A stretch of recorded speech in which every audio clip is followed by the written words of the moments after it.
સમાજનો ડોક્ટર છું એટલે જે પણ દવા આપીશ એ કડવી લાગશે, પણ એ દવા તમે લેતા જશો ને તો આવનારા દિવસોમાં તમારા બધા દુઃખ હારા થઈ જવાના છે.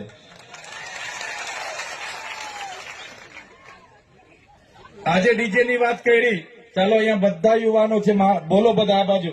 અહીંયા ડીજે આવ્યા હોય તો આપણા યુવાનો 10 વાગ્યાથી નાચે, આપણી બહેનો 10 વાગ્યાથી નાચે, 4 વાગે પેલો ડીજે વાળો બંધ થાય ને એટલે ડીજે વાળાને ધમકાવે, હોય ચાલુ કર અમારે નાચવાનું છે. થાય છે કે નથી થતું? 10 વાગેથી નાચે છે, કૂદે છે, જોર જોર કૂદે કૂદે કૂદે. 4 વાગે પેલો ભાઈ થાકેલો હોય બંધ કરીને ઊંઘવા જાય ને કે એ ચાલુ કર, નાચવાનું છે અમારે, હજુ પણ અમને થાક નથી લાગ્યો. આટલી તાકાત આ કુદરતે આપણને આપેલી છે. કોઈ આટલું નાચે? 10 વાગ્યાથી 4 વાગ્યા સુધીથી બજાર વાળા નાચે? એમની નાચવાની તાકાત છે? આપણા વાળા પર જ તાકાત છે ભાઈ. 10 વાગ્યાથી 4 વાગ્યા સુધી નાચવા કૂદવાની એ કુદરતે આપેલી શક્તિ છે આપણા પર, કૌશલ્ય છે, એને બહાર લાવો. મારા યુવાનો, મારા યુવતીઓને બધાને મારી વિનંતી છે, એ શક્તિનો ઉપયોગ માત્ર નાચવા કૂદવામાં જ નહીં કરો. એ શક્તિનો ઉપયોગ માત્ર નાચવા કૂદવામાં નહીં કરો, એ શક્તિનો ઉપયોગ તમારા ભણવામાં બી કરો, તમારા કેરિયર બનાવવામાં બી કરો. તે જ દિવસે આપણો સમાજ આગળ આવવાનો છે. નહીં તો નાચવા કૂદવામાં બધી શક્તિ પૂરી કરી દેશો ને આપણો સમાજ આગળ આવવાનો નથી.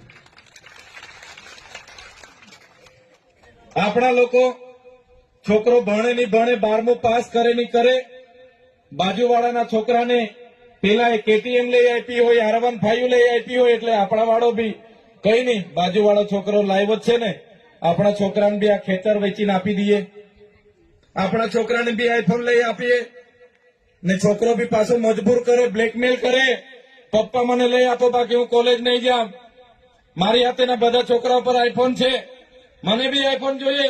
થાય છે કે નથી થતું? બધા છોકરાઓ ગાડીઓ લઈને આવે, મને પણ પપ્પા લઈ આપો, એટલે પેલા બિચારા મા બાપે ના છૂટકે એને એટીએમ કેટીએમ કે શું કહેવાય બધું લઈ આપવું પડે છે ને. અરે જો તો ખરા, પછી છોકરાઓ કાનમાં મોબાઈલ ને એટલી રેસ લાખીને અહીંયા ફરતા હોય, છોટાઉદેપુરમાં ને જોજમાં ને, જયારે છોકરાઓ ઠોકાઈને એની ડેડ બોડી ઘરે આવે ને ત્યારે મમ્મી પપ્પા પર કેટલી વીતે છે જોઈ છે ને તમે. એટલે છોકરાઓ બધું જ માંગશે. પેલા છોકરાઓને આપણા વડીલોએ સૂચના આપો કે ભાઈ પેલા ભણો, તમારું કેરિયર બનાવો, પછી તમારે જે જોઈએ તે બંગલો જોઈએ, ગાડી જોઈએ, લગ્ન જોઈએ, બધું જ અમે કરાવી આપીશું. સાચી વાત છે કે ખોટી વાત છે? મારી વાત માનશો ને બધા? આપણા છોકરાઓ છે, આપણા છોકરાઓ તમને બ્લેકમેલ કરે છે, બીવડાવે છે, આમ કરી દઈશ, તેમ કરી દઈશ, ફલાણું કરી દઈશ, ઢીકણું કરી દઈશ, એટલે 2 એકર ખેતર મૂકીને બી તમે લઈને આપી દેવ છો બાઈક, 2.5 લાખનું 2 લાખનું. પછી જયારે ઠોકાય ને એક ને એક છોકરો જતો રહે છે તો કેટલું દુઃખ થાય છે. થાય છે કે નથી થતું? એટલે છોકરાઓને પણ મારે વિનંતી છે ભાઈ, જેટલા પણ યુવાન યુવતીઓ મને સાંભળો છો બધાને આ મહાપંચાયતમાં આજે જે પણ કેમ છું એ સાંભળીને જજો. વડીલોને પણ કેમ છું અને યુવાન યુવતીઓને પણ કેમ છું. યુવાન અને યુવતીઓ પહેલા તમારું કેરિયર બનાવો, તમારું ભવિષ્ય બનાવો.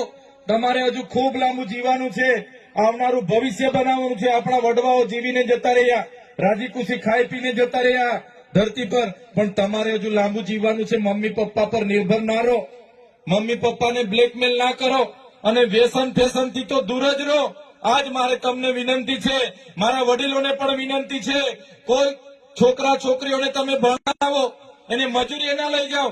શું કામ છે એને મજૂરી લઈ જઈને શું કરવાના? એ લોકો તમારા જેવા મજૂર બનાવવા માંગો છો? એ દીકરા દીકરી જ્યાં સુધી ભણવાના હોય ત્યાં સુધી ભણાવો. જોઈએ તો 2 રોટલી ઓછી ખાવાની છે આપણે, પણ આપણા દીકરા દીકરીઓને જેટલું ભણે એટલું આપણે ભણાવવાનું છે. શિક્ષણ સિવાય ઉદ્ધાર નથી. આજે આપણો સમાજ બીજા સમાજની હરોળમાં નથી, બહુ પાછળ છે. આજે આપણે કહીએ છીએ કે આપણા દીકરા દીકરીઓ કેમ નથી, પણ એમાં આપણે બધાએ ધ્યાન આપવું પડશે, ભણાવવું પડશે, ગણાવવું પડશે, કડક ભાષામાં એને કહેવું પડશે. એ વાત આજ મંચ પરથી હું કહેવા માટે જ આવ્યો છું. સાથે સાથે આ મંચ પરથી મારું બીજું પણ સૂચન છે, મારી જેટલી પણ બહેનો બેઠી છે આપણી દીકરીઓને કહી દેવાનું, પુખ્ત વયના થયા પછી જ લગ્ન કરે. આપણા યુવાનોને પણ કહી દેવાનું 21 વર્ષ પછી જ લગ્ન કરવાનું. નાની વયે ગામડાઓમાં છાનામાના લગ્ન કરી લે છે, બાળકોને જન્મ આપી દે છે, અને બાળકોનો જન્મ થાય એટલે બાળક એ વજનમાં પણ ઓછું હોય, ઊંચાઈમાં પણ ઓછું હોય અને કુપોષણનો શિકાર બને છે. સાચી વાત છે કે ખોટી વાત છે? ભાઈ, મેં ખોટું બોલું છું કે સાચું બોલું છું? પહેલા આપણા ઘરમાં 2 ટાઈમના ખાવા માટેના રોટલા છે કે નહીં? 2-3 જોડી પહેરવાના કપડા છે કે નહીં? વહુ આવશે તો એને હાથે રાખવા માટે ગોદડા પોટલા છે કે નહીં? એ જોઈને પછી વહુ લઈ આવો, એમને વહુ લઈ આવીને ભાગી જવાનું બંધ કરો.